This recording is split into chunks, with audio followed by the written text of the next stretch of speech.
This is the Horse Radio Network. This is episode 181 of the Stable Scoop Radio Show, the small training business. Please support our sponsors as they make this show possible.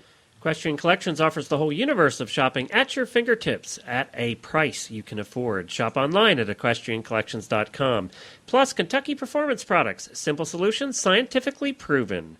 You can find them on the web at kppusa.com.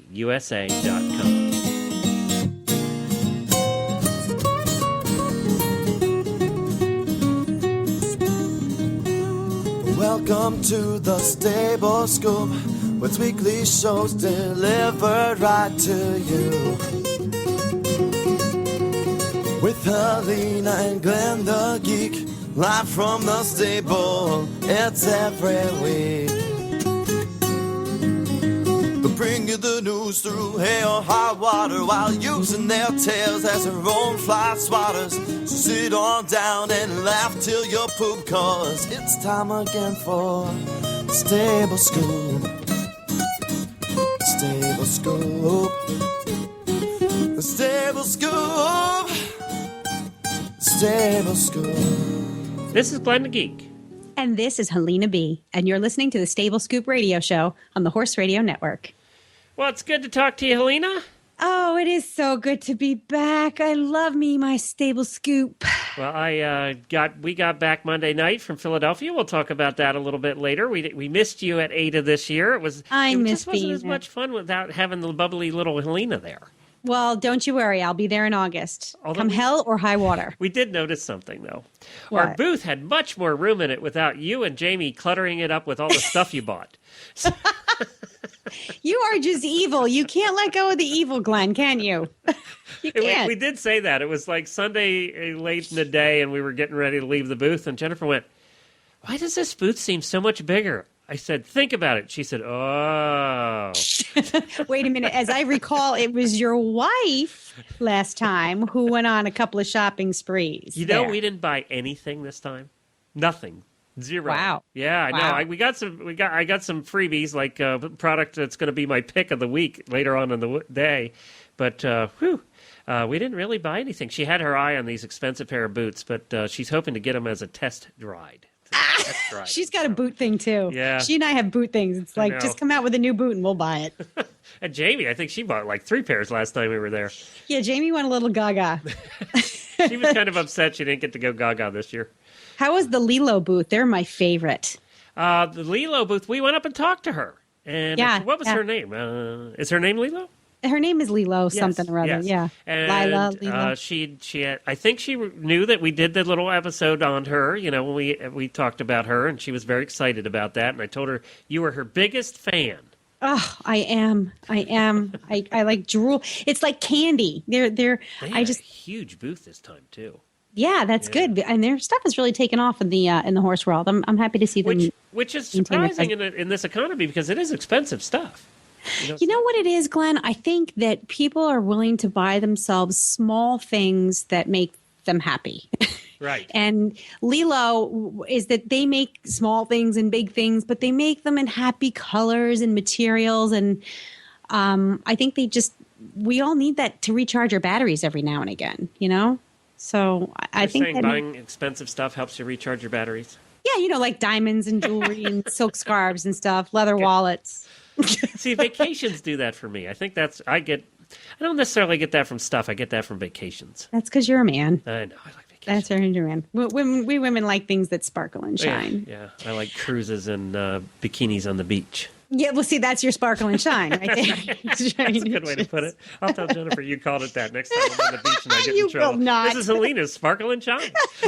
How is it that I always get myself into trouble with you?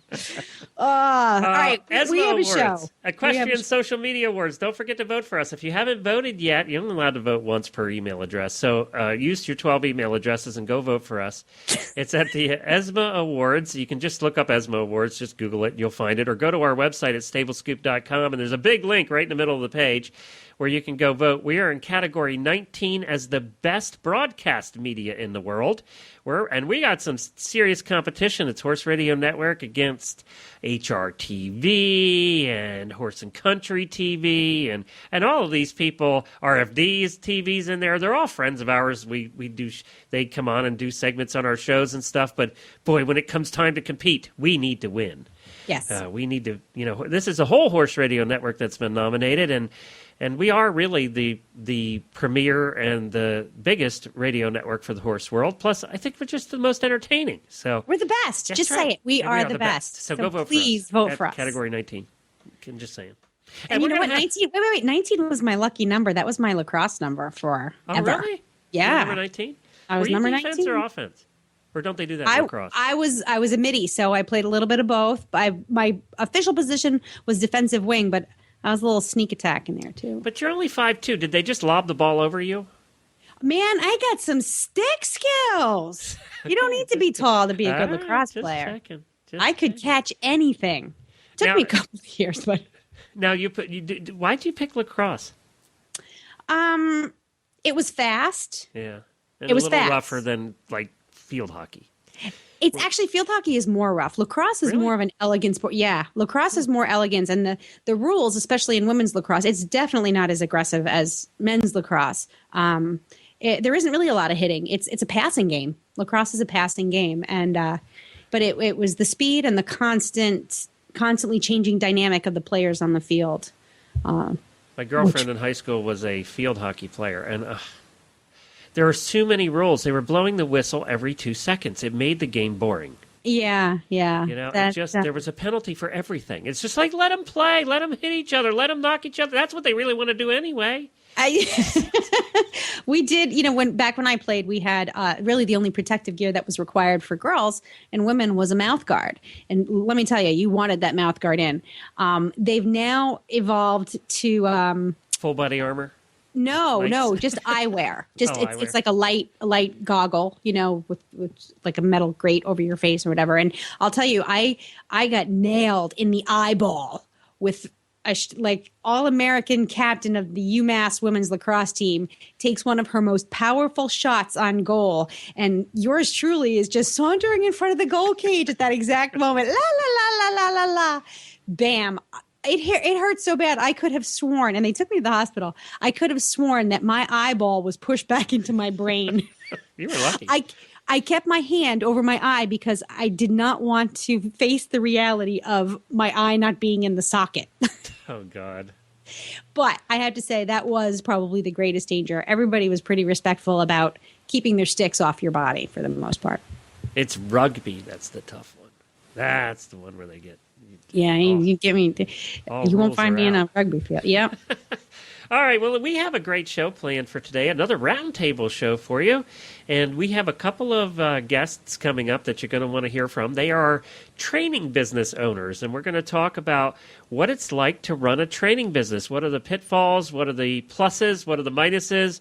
What are the challenges of running a training business? And we have one from England, from in the London area, and then we have another that happens to be Helena's trainer. We're going to find out more about that in a minute. But first, let's talk about Equestrian Collections. I saw Chris over the weekend from Equestrian Collections. She was out there buying for this year, checking out all the new stuff at the American Equestrian Trade Association show. We got to spend a little time together, and you'll be seeing some of those new products at equestriancollections.com. I don't think you're going to find a website that carries more products than Chris's over there. There is just tons of stuff. And, she said that blanket sales have been way down this year, obviously, because it's been 60 degrees here today, Yeah. And I know you've been much, much warmer than usual. Haven't had the snow that you usually have, and that's we have flowers coming up. We have crocus coming up. I know it's February 1st. That's the and way we it have is flowers around the country. So, but she said people are already starting to buy for the spring. They're looking at their clothing for shows, and some people are getting out to shows a little earlier than they would have if they hadn't had a chance to work their horses, because they're still working their horses. So, if you're looking for any product for your horse, for you, for your husband, for your your kids that you need for spring showing, then you want to go to equestriancollections.com. And we'll talk more about all the different things that we saw at ADA and what's new and coming up later on in today's show. But you want to visit equestriancollections.com. We're talking about running a small training business today, and we have Viola Grabowska, who was with us in episode 8 of the Stable Scoop Show 3 years ago. And we had her on because she ran a blog back then, and she still is known for social media. You're going to hear a little bit later that she has also been nominated for a social media award, and she does a tremendous job with that. She runs a company called Aspire Equestrian. She is actually Polish and moved to England. And I'm anxious to see how her accent is holding up, because we talked to her before. She had a little of both, but we'll see how that goes. And she was a great guest then, and we wanted to have her back for that part of this roundtable discussion. And then why don't you introduce our second guest? Our second guest is Nora Harris, and she's the owner-operator of Nora Harris Equestrian. And I've known Nora for a couple of years now, and she is my trainer, and she's my daughter's instructor. And we all know, if you've been listening to Stable Scoop for any time, you know how picky I can be. Well, when I first ran into Nora, I knew that she had what it took to keep me happy, and that's no small task. So she's a hunter jumper dressage instructor, and she's based out of New England. She's here in Tiverton, Rhode Island, and we're going to hear. And she actually has a college degree in her chosen field, so I think that kind of gives her an advantage. But we're going to hear from Nora as well. Well, thank you both for being on here. We really appreciate you joining us, and we got 2 countries represented here in this roundtable discussion that we're doing today. And I want you both to introduce yourselves and tell us a little bit about what you do and what kind of programs you run. And let's start with Viola over there in England. What part of England are you in? At the moment, I'm in Berkshire, but I do travel a lot. Okay, and so for those London and Berkshire. Okay, so you're in the London area? Yes, Okay. not far from London. So we're within an hour from London. Okay. And what kind of operation do you have? What do you do? Well, it's quite hard to say because there isn't really, well, at least I haven't come across anything similar before. So it's a pretty much freelance instruction, but I structured it into programs. Okay. So it works as a mobile academy. So I travel, or clients travel to me, but I use different centers. I cooperate with different centers, so they let me use their facilities and their horses, so I can bring my clients there. Okay, so you worked out an arrangement with various stables and barns over there to use their horses and to come in and do what I guess I'm sort of relating to mini clinics almost.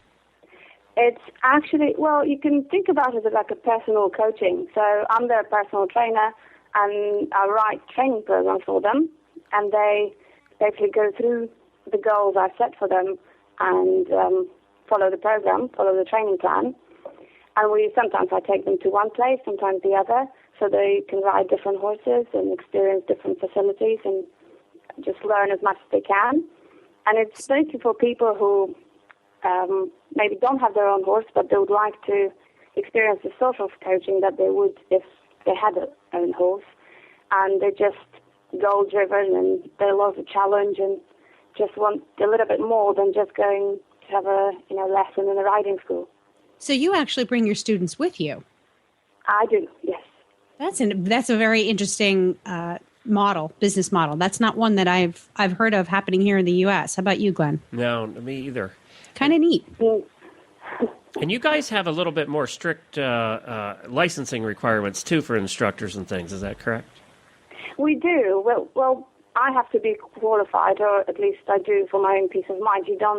I guess you can be a successful rider, and then you can teach. But I've got qualifications, the British Horse Society qualifications. But yes, it's a little bit more, I think it's more regulated, and it's a little bit more frowned upon if you don't have them. Okay. All right, cool. All right, so let's bring Nora into the conversation and tell us about Nora Harris Equestrian. Well, Nora Harris Equestrian runs out of Tiverton, Rhode Island, and I have between 10 and 12 horses usually at a large equestrian facility.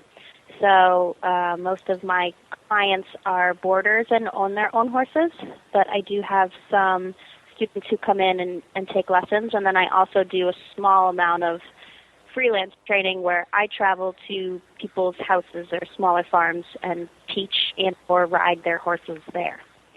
And do you So have your I own do a little place, bit or of everything. are the horses at are you actually housed at another barn as well? I rent 2 barns at the facility. So there's actually, you could call it a total of 4 barns, and there's 2 trainers there besides myself. Gotcha. Okay, so it's a larger operation where you're at. Yes, Okay, and you know Helena for a little while. I do. That's a loaded Yes, statement. and I did that open-ended to see if she would throw anything good in there that I might be able to use later, but she didn't. No, I'm not going to give you any ammunition. I go to his house and work with she and her horses at home, and then she also sometimes comes to my barn, and her daughter rides with me as well. So. Darn. See, I thought this was No going to be juice. good. I thought I was going to have juice, all sorry, this. Glenn. Darn, Nora.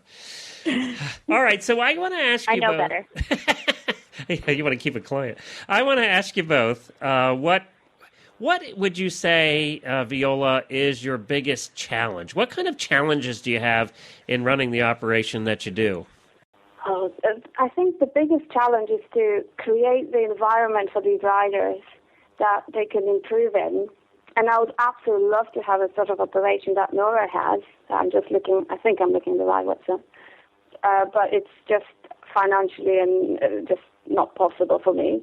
So the challenge is to create the sort of environment where they can improve and become the best they can be without sort of being based at one place, because it means that I have to travel a lot and sometimes doing 14-hour days. So it's very tiring.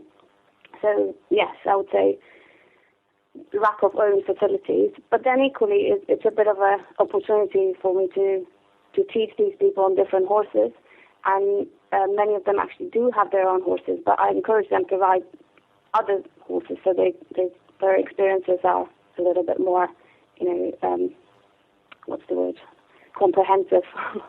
But yes, the biggest challenge for me is to create a place out of a place I don't really know that I feel that they improve the best as they can.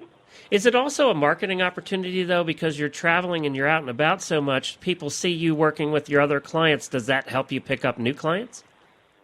It does, yes, because I also teach in other riding schools, so I encourage people to by giving them some motivational programs, I encourage them to take up riding a little bit more seriously. So I guess all the centers that I teach at, they benefit from that. And of course, yes, I guess my programs benefit from it as well. I would imagine you also have a hard time scheduling your students. I mean, is that a challenge as well? I mean, if you're traveling to a new location, I mean, that's got to be kind of prohibitive. Exactly. It actually, very recently I had this problem, so I started looking for another center that was like the one I'm cooperating with now, but they just can't take more clients, or the facilities can't take it. So I had to go away and find another place, which I did. So, but yes, that's absolutely another challenge. Yes. What about you, Nora? I have a question. Yeah. Come on in. I have a question for Viola. Do you have a hard time, or perhaps an easy time, developing relationships with these riding schools where they invite you to come and they want you to be there? Or do you feel like you're having challenges trying to create these opportunities for you and your students? It's both. I would say they're either really, really taken by it and then enthused by it, or they absolutely hate it, because they sometimes just can't see the benefit, can't see through the fact that they will actually have a lot of good coming out of it. But there are some places can be quite protective about their own way of running the business, and they maybe don't want another business coming in. But then those who are sort of, I guess, secure within their own way of running their places, they're really welcoming, and I have really, really good experiences with those that I cooperate now. There seems to be like that's across the board. Either some trainers or business owners are really open to new things and expanding and growing their business through new ways, and others just they don't want to hear anything. I haven't seen a lot of people in the middle of the road. It's like I just want total control, do things my own way, or hey, what's new and great that's out there, and let's try it.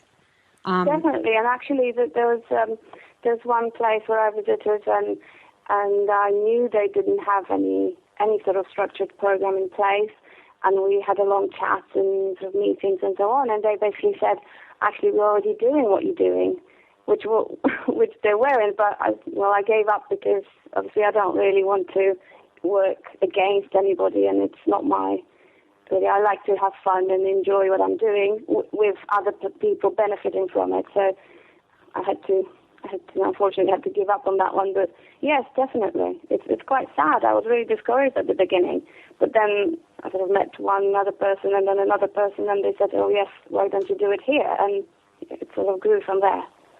And Nora, do you have you sort of have your fingers in a bunch of different pies there? You've got your students who come in, you've got training rides.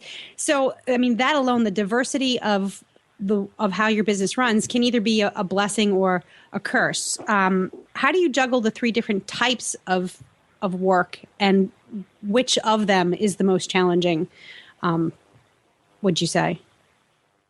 Well, I mean, the benefit of doing that, of course, is the financial plus, and that, if one area is low, then I can sort of pick up somewhere else and kind of fill in the financial gaps. The hardest thing for me probably is definitely the traveling. There's, weather concerns and footing concerns, and has the rider been able to ride while I'm gone, and how much am I going to be able to get accomplished while I'm there, either if I'm riding or if I'm giving a lesson. So that tends to be the most inconsistent training method. But usually those people are more pleasure riders. They want to learn to ride correctly and safely, and they're not necessarily goal-oriented as far as competing goes. Whereas the students who are with me at my farm are pretty serious competitors, and they need to ride every day, and they need the horse schooled, and we, of course, have the indoor. So that helps keep that program from getting gappy like the freelance work does. Yeah, I was going to say, one of the things when we had our boarding stable and when Jennifer was doing training is the cancellations. Just the cancellations, it seems like you never had one person cancel in a day. If there was going to be one person canceled that day, everybody canceled for different reasons, and you ended up with these huge gaps. Is that a problem for either one of you, the cancellations? The way I did it was I banned cancellations, but I give the riders opportunity to book and rebook for any time that they wish. So once if they want to book me for the day, let's say I run training days and I write training sessions. So if they they want a particular day, then they book that day. And then if they can't come, that something happened, that's absolutely fine. But I only rebook them because otherwise I can't make it work. Right. Or if there are horses laying, for example, and they can't attend a lesson, then they can rebook for even a year up in advance. I don't mind. They change the date, but they have to pay as they book. Oh, they pay you when they book it? Yes. Ah, okay. How about you, Nora? How do you do that? I do a little bit of the same thing. I break my lessons down monthly, so I offer lesson packages. And it's nothing crazy. It's usually just one lesson a week, but you pay like the beginning of the month for your 4 lessons or 5 lessons or however many lessons you want to take. And I offer a little bit of a break on the lesson, so a small discount to buy up front, and then you have to use those lessons in that month. And if you don't use them, then you lose them. Wow, that's I boy. We I love couldn't that. have We got- used to do that at Myopia, Pretty though. tough, And- right? Yeah, but I'll tell you what. Pretty 20 tough. years. No, it's actually very fair because I agree. you find that I'm not they, arguing. Right? They don't. Yes, you are. You're always No, arguing. I on was just some going to level. say that we couldn't get away with that 20 years ago. If you had asked somebody to do that 20 years ago when we were running our barn, they'd have laughed you out of the state. I know. Well, things have changed I because think a things lot of have us changed are that doing way. that too now, though. Yeah. It benefits the riders too, though, because if you want to be a part of the sport, then you need to make a commitment, and even riding once a week is tough. So you need to commit to learning and moving forward, and if you can't commit to one lesson a week, then I don't want to call it a waste of my time, but it's not beneficial for horse or rider. Well, then it goes from being lessons to babysitting sessions, basically. Yeah. Right, exactly. Yeah. You just you start over at the beginning every time, and there's no progress. Right. But there's also you have to keep in mind, like there's this balance between, what kind of rider do you want in your business, and you can't be all things to all people. So, do you want to be a competitive instructor and trainer? Do you want to be do you want to market your services to the pleasure rider or the competitive rider? But as Nora was saying, and even as Viola was alluding to, you kind of have to have your fingers, you kind of have to appeal to a broader audience just so that you can fill in those financial gaps. But you do have to say at some point, this kind of rider is a waste of my time. And Nora, I think it's okay to say that because that's all you have is time. Your time is your commodity, right? Your knowledge, your instruction, your abilities, that's your time. And you can't waste it because that's a loss of money for you. So Absolutely. Well, the way I work it is basically that the riders can buy the program for a month. They don't have to buy it, let's say, for a year. They can do it for a month, and then they see how they feel with it, how sort of the amount of work, how do they feel with the amount of work. Because I give them a lot of homework that I have to read as well, watch some videos, and I find the materials that they have to learn from. So if they very quickly either sort of find it very challenging and thrilling, or they just find it too much, although I haven't yet had anybody quitting, so far it's good. And I feel the gaps basically I fill up by teaching in riding schools. So the academy, I only take the riders who really want to do it. So now I do have a question. Let's talk technical here real quick. Is how do you keep track of your appointments? What are you using physically? Are you using an old-fashioned appointment book, or are you using modern technology? Viola, what do you use in England? For a while, I was using a website called Manage My Horse, which is still on online. I would say sort of like QuickBooks, I guess, where you can print your reports. But then I sort of switched to old-fashioned way of keeping my records. Like an old-fashioned calendar. You're handwriting it all. Well, the iPhone and in between the iPhone and the laptop and my normal old-fashioned calendar, I manage. Okay. And Nora, what do you? So you're moderately tech. You're not low tech. You're not high tech. You're mid tech. Moderately, yes, definitely. Now, Nora, I've seen you use an old-fashioned whiteboard. I have to say, though, I'm a big fan of the whiteboard. The whiteboard I use on a weekly basis so that, if you come in and you are thinking you're going to cancel or you want to change, you can come in and look and see, what my week looks like. But for the most part, I just use my little spiral calendar. It's got, all the days and the times and pencil marks all over it. And I don't know, I haven't jumped to the technological booking. I fantasize about the iPhone, but I also know how many times my phone takes a digger on the concrete every day. You're afraid you will not know what's going on the rest of the day. An iPhone. Yeah, so I stick with my little book and my pencil, my eraser. So. And that's exactly, by the way, what the Otter box is for. Do you have yours in an Otter box? What's an Otter box? OtterBox is the best. What's an OtterBox? Okay, OtterBox is the best case. I've never heard of that. Okay, it is the best case for iPhones or for Android phones of most kinds. They have tons of different kinds.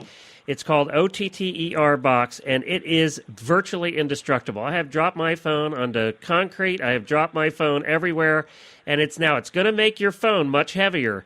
But if you have a business where you with the horses and everything, almost every horse owner I have seen has an OtterBox now because they're indestructible, and it puts a case over your glass so you don't break that. Our barn owner had a horse step on it, and with the OtterBox on, didn't break. Oh my God! And wow. They're cheap too. They're under $30. There's my recommendation for everybody today. Go to Amazon or one of those and just $16.99. Yeah, they're cheap, and now it's going to make your phone 5 times heavier because it's a serious. What it has is a hard shell that goes over the phone, and then it has a rubber case that goes over the hard shell. So it bounces when you drop it? It almost bounces. I'm not kidding. It almost bounces. Now there's an idea. And it's sort of like having bubble wrap on your phone. Love the OtterBox. And they have some warranties and guarantees with these, too, if your phone does break.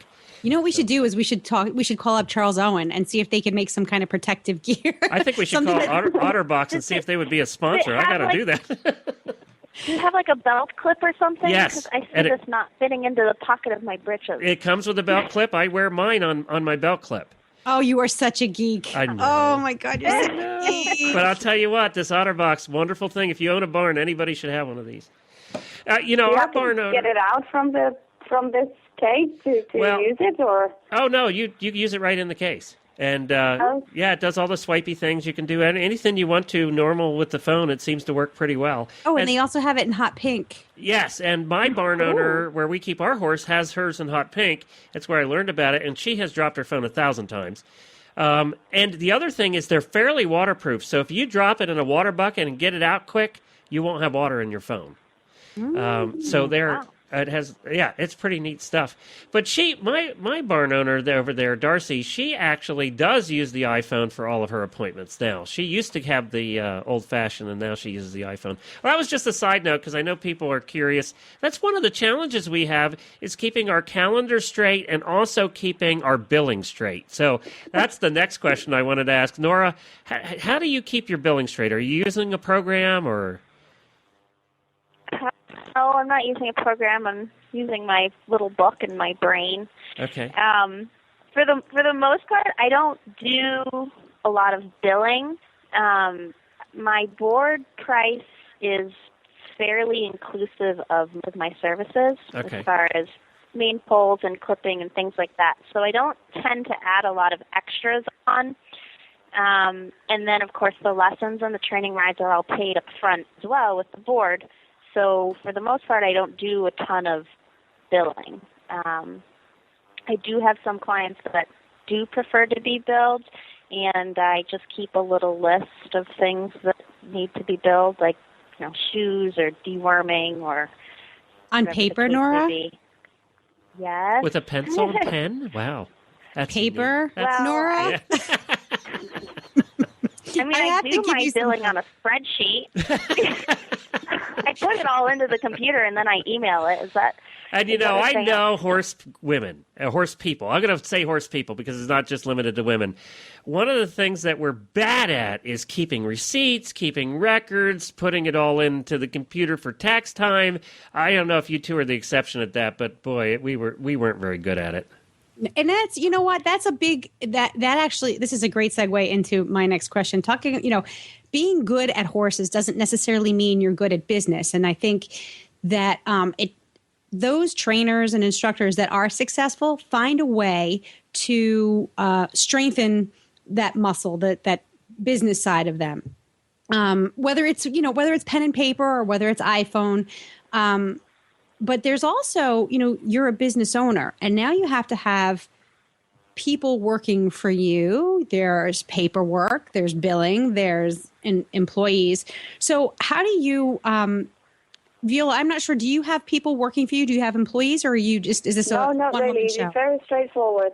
I do work with other freelance instructors, so they help me on a sort of an event basis. If I run an event, then we get together and we run it all on freelance basis. So I don't employ anybody as such. So it's very easy for me. But Nora, you actually have an employee, a very interesting one, don't you? I have one employee. Your husband? And you could call him my husband. Okay. We are not married, but he is my significant other. Oh, and he works for you?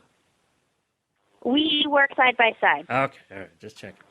I wouldn't say that he works for me. I don't think that would be a fair way to put things. Okay. Because, as you know, we work together. He was the one coming out to the field today and going, "Are you going to get off of that horse? Because you need to go home and record the Stable Scoop show." So he plays his role in making sure that I stay on task. So. But he recently left a different job. He had a day job, and you guys made the very conscious decision to head this business together, and that's a big deal. Yeah, he had a regular 9 to 5. He was a salesman, and he was not happy, even though the financial situation was very nice. And I was having problems with the employees that I had, and not feeling like they were a part of this business, not feeling like they cared. Not that they didn't care about the horses, but they didn't care about the things that were important to me. So we sat down and we crunched the numbers and decided that we could eke this out, and it was only about 2 months ago. He's been in it for a few months, and we're going strong. I think we're both very happy. So. I was just going to say, and you're still together, so that's good. Yes. Well, we kind of have different jobs. It's not like we're sitting right next to each other all day and you know, on top of each other. I mean, I'm out riding and teaching, and he's caring for the horses, and he does a lot of the book work and the marketing type stuff that I can't stand to do. So we have different roles, and we sort of cross each other's paths once every hour or so, but we're not like right next to each other, so it's really not that bad. Okay. Interesting. So what are, one of the things too, we have a lot of younger people that listen to the shows, and, they're always, you talk to any teenager that's horse crazy, and the first thing that he or she says is, you ask them what you want to do, and they say, I want to make a living with horses. And then we all kind of chuckle because that all sounds very easy, but there's not a ton of opportunities as there is in the general world to make a living doing this. And it is tough, even doing the businesses that you guys are doing, to keep enough money rolling in to make it all worthwhile, or to support two people in your case, Nora. So what about the financial rewards? What would you tell people that are coming up? Viola? Well, I don't think I would want to any teenager who's looking for a big financial reward starting out in horses. I would say don't go into it, because you have to work very, very hard and have basically be really dedicated and I would say the most important thing is to have an idea exactly what you want from this business. So, for example, if you want to be a rider, if you want to teach or train horses, but something that you really believe in, and then try to make it happen. But I wouldn't say it's necessarily a money-making industry. Well, at least I haven't found it. There's no financial reward. Just a lot of hard work. And in Nora's case, a lot of freezing your butt off. Yeah, well, tell me about it. Nice one. Yeah, but you keep in mind, too, that, and I think this is especially true in today's economy in the United States, at least, and I'm going to venture to guess in the UK as well, is a lot of people are losing their jobs, and they're reinventing themselves. For some people, I think losing whatever corporate job they had is sort of a blessing in disguise, because then they go out and they sort of they say, well, what am I good at, and what do I really like to do? Maybe it's time for me to try something else. And what I found just in my own discussions with people is that they've found something that they love to do all day long. And while the financial, I don't want to say financial rewards, the reward in that new job is self-fulfillment and happiness, contentment.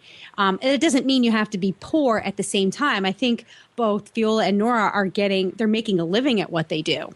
That's not to say that I mean, maybe it is. Yeah. I mean, we all look at our checkbooks and go, oh God, I can't wait for the next pay period. But we all have a roof over our heads and we're eating well. So I think there's also this changing paradigm about what it means to be rewarded. It's not just financial anymore. No, What do you think? definitely. I agree. I completely agree. That's why Rich and I decided to do this business together, because I needed someone who cared, who wanted to be a part of this business and take care of the horses the proper way and take care of the clients the proper way. And it's hard to find someone who finds a reward in that isn't financial, because everybody wants to get paid, but the biggest part for me is the relationship that I have with my clients and with my horses. And Rich has very easily found his way into that big relationship there and really owning the business and wanting it to succeed. Nora, even though you get a big fat paycheck. I got to tell you, though, Nora, you're going to miss his paycheck. Shut up. God. Stop it. No, we have a nice little home. I own 4 horses. So obviously I'm spending a little on the side there, but I was just picking on you. We're surviving. I tell you, I did the same thing. I worked in sales. You're basically doing the same thing Jennifer and I did. I worked in sales. I made pretty good money, and then I left, and we had a big barn, and I left to run the barn. I got burnt out of that and left to run the barn. And I will say we did miss the big paycheck. At first you get used to having that, and when that goes away, there's some adjustment time there, but you also get used to that. You get used to whatever situation that you're in for any period of time. But they're incredibly adaptable creatures. I mean, people complain about, and people who get that nice paycheck, they're complaining about something else. They're the ones who are popping pills and, going to see the heart doctor. And I've been in both positions too. There is nothing that a paycheck can buy me. There's, it can't buy me that kind of happiness and peace. It just can't. I'd rather be driving down the street in a pickup truck and with my Dunkin' Donuts coffee, going to pick poop. Having that feeling, you wake up in the morning and you're ready to go to work, like you're excited for the day.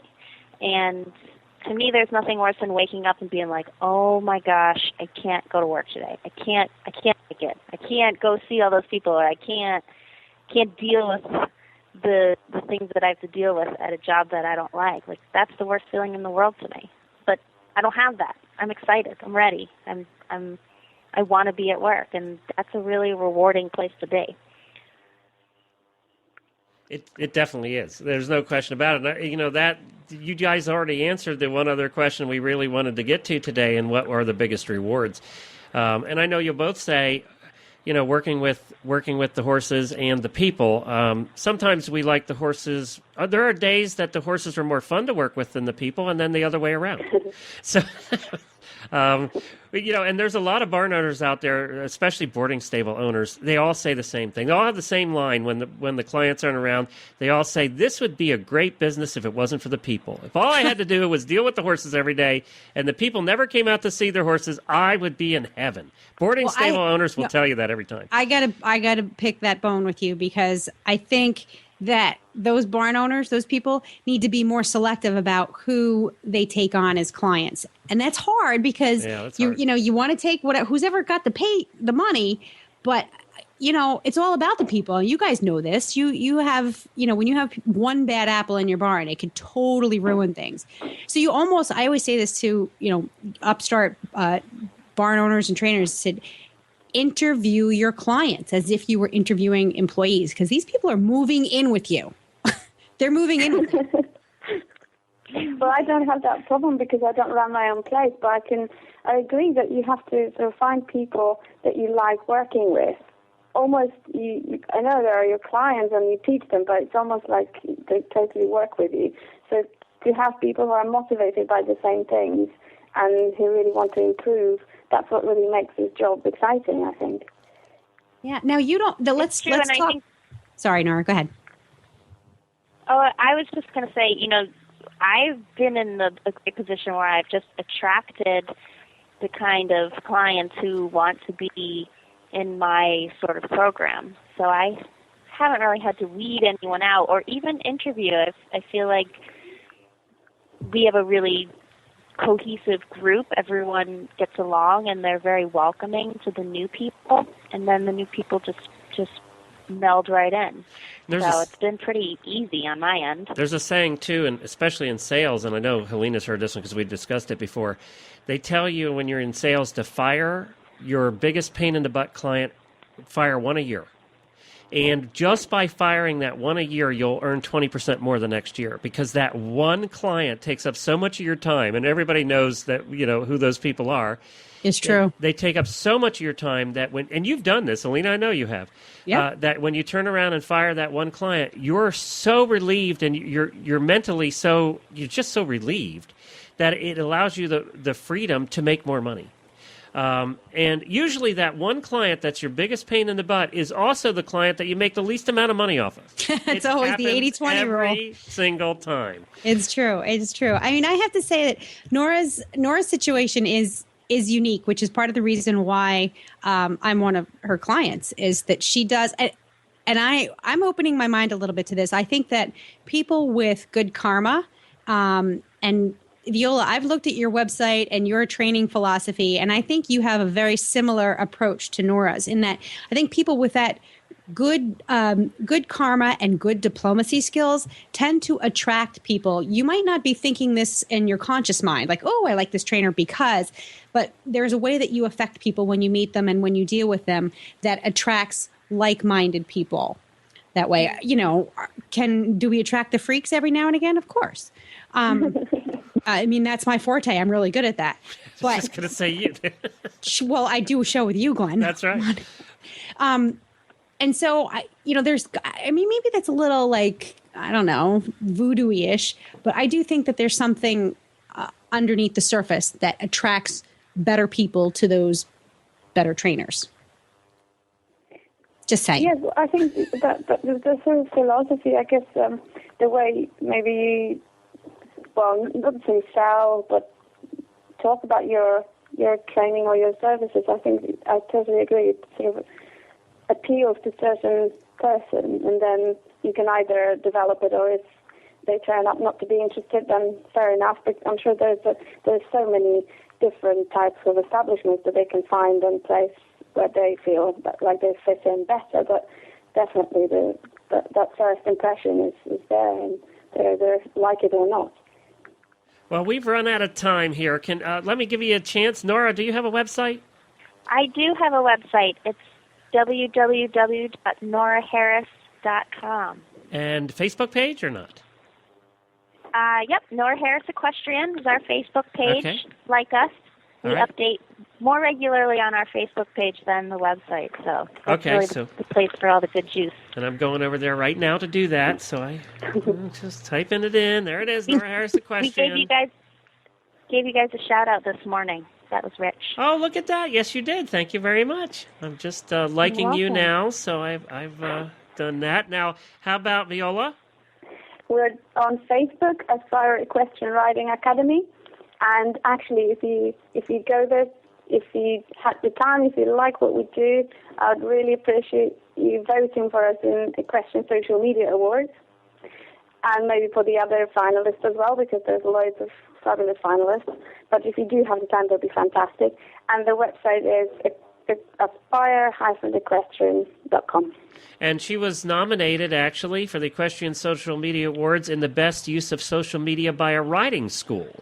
That's right. Congratulations. Yeah, you have a great website. Thank you.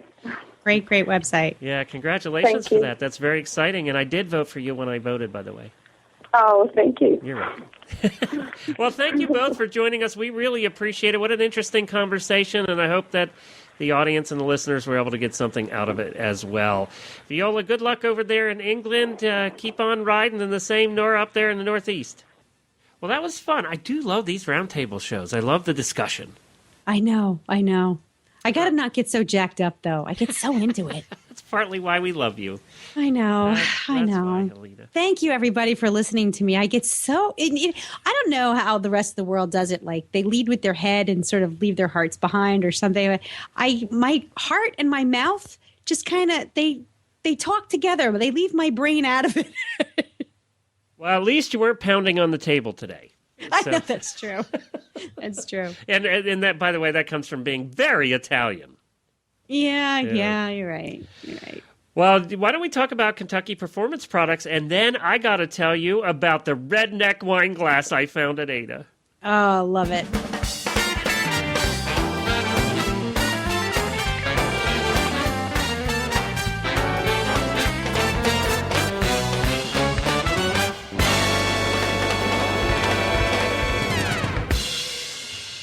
Kentucky Performance Products is a dedicated supporter of several HRN shows. KPP offers a variety of great supplements, and one of those is Caraform. Caraform is a source of biotin, iodine, and zinc, which are shown to support the maintenance of healthy hooves and hair. These ingredients are combined with lecithin and full-fat soybeans to provide a source of essential fatty acids, an ingredient that supports a normal, healthy hair coat. Yeast cultures are included and play a role in the maintenance of normal digestive function, which make Caraform a well-rounded and affordable supplement. To find out more about this and all of the KPP products, visit them online at kppusa.com or call them at 1-800-772-1988. That's 1-800-772-1988. To learn more about horse nutrition and interact with the KPP experts, be sure to join their Facebook page. All right. Thank you, Helena, and thanks to Kentucky Performance Products. Well, the ADA show, I'll give you a little bit of an overview. We went in on Friday. This is the wholesale retail show where the retailers go to buy stuff for the next year to see everything that's available. And we've been going to it now, for 2 years now, and it's every 6 months. And unfortunately, Helena couldn't join us this time. And what I saw in our coverage of it was a lack of coverage about the clothing, because Jennifer and I could care less about clothing. So you were the one that always provided the neat clothing coverage, so that was missing. Can't tell you much about that because we really didn't do a whole lot on the clothing aspect of things. Of course, I was looking at all the new gadgets and gizmos. A geek through and through. There were some new companies there. Do you remember Poo Poo Paper? I loved Poo Poo Paper. He was there again and had some new products. It was kind of funny. And there was, I would say, there were some new colors and items. Blankets seemed to be coming out in a variety of new colors. Amen. Yes. Finally. So you're going to see a lot of colors on blankets next year. And Weatherbeat, I think, impressed me the most with their blanket lines in the changes they have been making to have them fit better. Their new adjustable system in the front of the blanket, we're going to have to review that one here one of these days, is just really cool. It makes it adjustable like 6 different ways, so it'll fit quarter horses better. They've changed it so it almost looks like a skirt in the front now. And so some of the technologies in blankets, there's a lot of competition in the blanket market right now, so they're all trying to kick it up a notch. And that's what we saw. We saw a lot of innovation in blankets this year. And the clothing lines, there's so many clothing lines now for show clothing that they're also working hard to kick it up. I got to tell you, Tailored Sportsman was one of those, if you're a hunter-jumper rider, you wear Tailored Sportsman, or at least, 20 years ago, Helena, you had to wear Tailored Sportsman. You wouldn't win a ribbon. Oh, that's all there was. Yeah. That's all there was. And you wouldn't win a ribbon unless you wore Tailored Sportsman. And they had one kind of breech. I forget what it was called. But it was just this one kind of breech. You bought it. It was uncomfortable. Nobody liked it, but they had to wear it.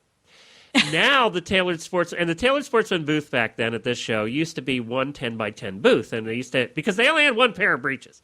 Yeah. So you just went in, you bought your breeches, and you left. Now this booth is like 40 feet long. They must have 100 different pairs of breeches, and they have 10 sales reps lined up, and there are people sitting there all day long buying. Yeah, and they cover their booth with it's a big secret. Yes. When sort of things start to shut down, or if you get there early in the morning, it's like, oh, what's Tailored Sportsman got under the cloth? And so that was big. Equestrian riding supply was huge this year. And they do a lot of different brands like Ovation and Romph and those kinds of brands. And they had a huge booth this year and a lot of different products. But there were some little companies with some little new products, too, that we'll talk about over the next couple of weeks. So I have some products and some guests that we'll be bringing on here over the next couple of weeks with some interesting stuff. So look for that coming up. My pick for the weekend for the wacky product that everybody there fell in love with. If they saw it, they were over-touching it. And he said he sold a ton of this stuff over the weekend.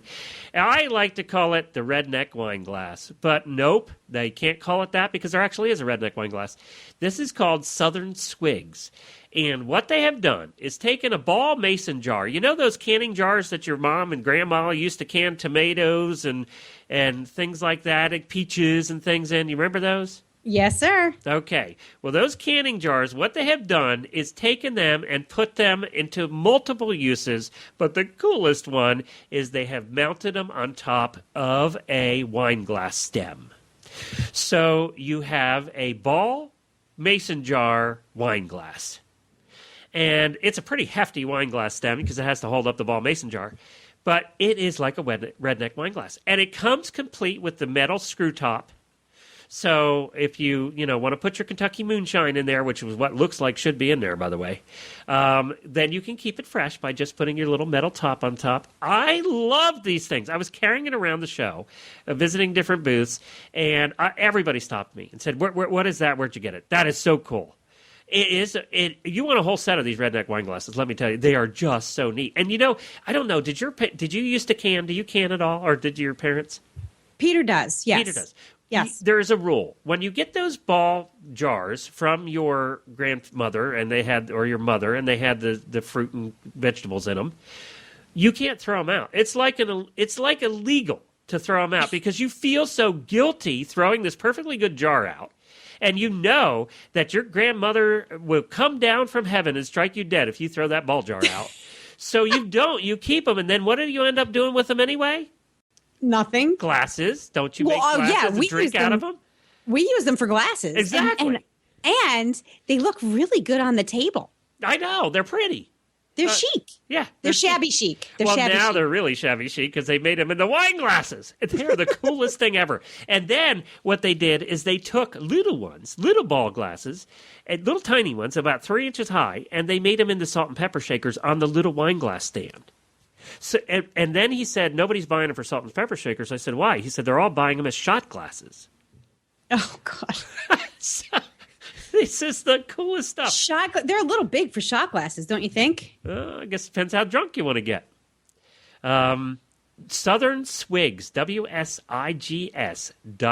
and you'll see pictures of this. And they've also taken the big ball jars, and they've made pictures out of them, and they just have this whole line of things for your table made out of these ball jars, these mason jars. It's so cool. It is really cool. I'm telling you, it was the hit of the show. What were they serving in their They were all empty, but I have mine. He gave me one. He was very nice to give me one. And I have mine here on my desk, and I'm putting M&Ms in it.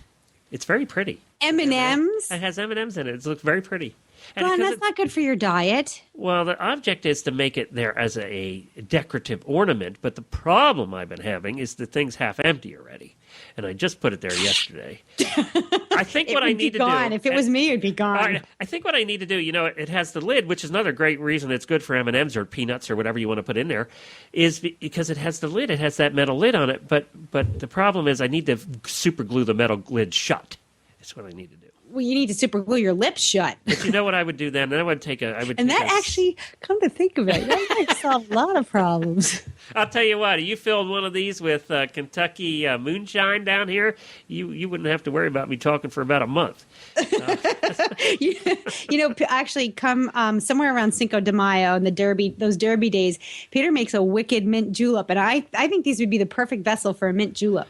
I don't see a price on them, and I didn't know a price from the weekend, and I'm not finding a price on their website. I think, let me just see if I can search for Southern Swigs, and we can see if you have somebody who, they do take all major credit cards via PayPal.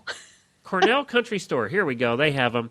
They're not cheap. They're $11.99 for the Southern Swings large redneck wine glass. Or you Per can, glass? Yes, it looks that way. Oh. Yeah, these are kind of expensive. The smaller wine glasses, which are $9.99. I think there's a lot that goes into making these as well. Yeah, I can see that, but that's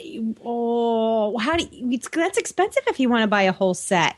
But if you want the little shot glasses, those are those are expensive too. Those are expensive too. $29.99. So. Well, you know what though? Think about what somebody would pay for stemware. You know, so that's true. Yeah. You know, I'm down to like three wine glasses, because I can't afford to replace my stemware at $80. This is the crystal of the redneck world. This is crystal. They're pretty cool. All right, I'll take it. All right, $11.99 a glass. That's fine. I mean, for 8, service for 8. So it's $100. That's $90. Actually, that's not bad. Let's say you are a mom and your kids are grown and you want to get them a nice gift. $100 for a set of these glasses is not bad. If you would have come to the show, I'd have got you one. Nah. Southern Swigs, more fun stuff coming up next week from the A-Dish show. And it's going to be a little more serious. We actually have some things that are directly related to horses coming up. I like this light and fluffy, goofy stuff. This is way better. I'm telling you, everybody that saw it sitting on asked about it. This was the one thing that everybody asked about, just because we were all going, it's so cool. Yeah. But then that's a bunch of jaded buyers who've seen it all, and this was new. So it is nice to see new things. Yeah. New things sell.